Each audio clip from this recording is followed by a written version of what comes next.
everything else, to me, are wealthy, but I don't consider them to be successes.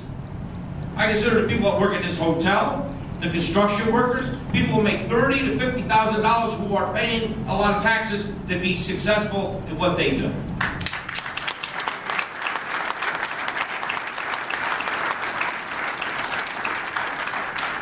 So within that context, and I know that we have a process in the legislature, we want to work with you to solve these problems.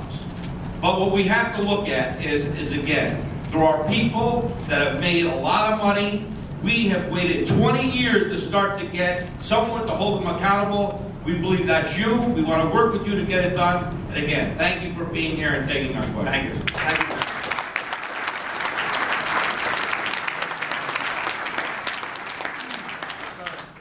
Again, Governor, thank you for being here. And you know, many of the people in this room I saw every Saturday in the weeks between doing phone calls. So you know, they have an investment in this administration. But the mixed message that many people that are talking to me about is the fact that when you appoint a labor commissioner and a deputy commissioner at the same time, and you say that the union guy's got to be balanced by the management guy, that's a mixed message. That there's a mixed message when you were out at that rally in Bushnell Park a couple days ago, and you said you believed in collective bargaining.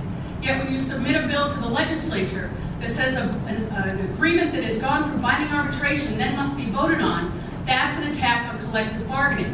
So,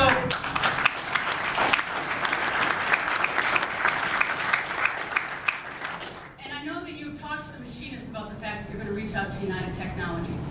But in the same 6-month period, when United Technologies says, you know, too bad, we're going to close a productive and financially successful facility in Cheshire, and we're going to move it somewhere else. And you're sitting next to someone who, you know, made $20 million as a salary. That is just a mixed message. So that's the concerns I'm having, and I wanted to express to you. Thank you, sir. Well, let me just address the UTC one.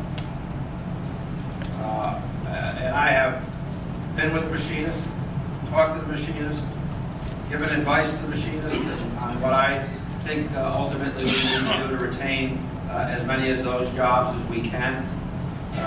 UTC has employed about 25,000 people in this state for most of the last 10 years. Those jobs have changed, and I want to acknowledge that they've changed. And more non-union jobs and fewer union jobs. I can't rewrite the history of this state's relationship with UTC. We can write a new history. One that would be based on success, one that would be based on mutual respect, one which would be having the government play an active role as opposed to ignoring situations until they're at the very worst. I'll sit down. Listen, if I'm going to sit down with anybody in this room, I'll sit down next to anybody who makes $20 million. Maybe it'll rub off. But what I really want to rub off is the jobs that $20 million salary represents.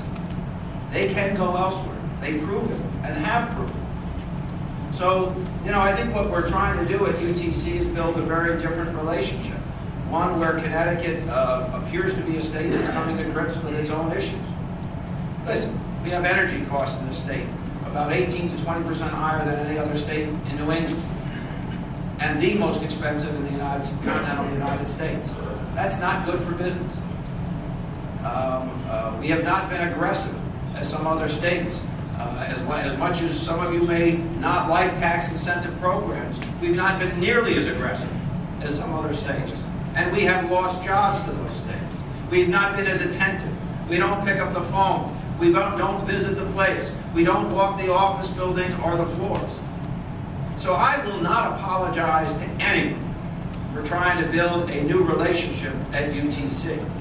But when I use the wrong words to describe something, or if what I'm trying to do is misinterpreted, I will always apologize for that and accept responsibility for the words I use. You talk about up or down votes. You know, listen, I guess I was just thinking about what most people do in their lives. They either agree with something or they don't, and they express it. That wasn't seen by me in any way as an attack on labor. If anything, it was an attack on the legislature. attack on the legislature for a long history of being unclear about what they mean and what they truly stand behind. So I apologize if it was interpreted that way. I can only assure you I did not intend it that way. I want to have a good, strong working relationship. I don't tell you the story you've all heard about how I come to my support for labor and how I understand management, because I've been on the side of management as a mayor for a long period of time. You know what? Maybe in some senses I'm in the right position. I have the right skill set and the right experience on both sides because of my mother on one side and because of the roles I've played on another, to be the person who actually gets us through this crisis.